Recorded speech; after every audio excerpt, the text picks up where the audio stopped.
Ayan na mga kaipit, maing buntag kanyo din ang tanan. Sa nga followers nako, maing buntag.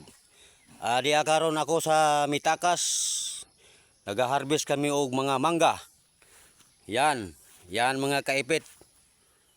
Ga-harvest mig mangga karon diri sa Mitakas. Dayon yung saka sa puno. Yan. Nasa taas ang puno. Yan. Oh. Gauyog-uyog yan mga kaipit. Oh. Nangahagbong ni mga mangga mga kaipit. Yan.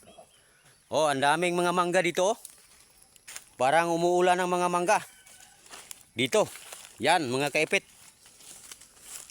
Ang daming mga mangga dito. Yan. Pero sa ibabaw ng puno, may humaka doon. Diyan oh. Yan. Ang taas. Oh. Ang taas yan mga kaipit.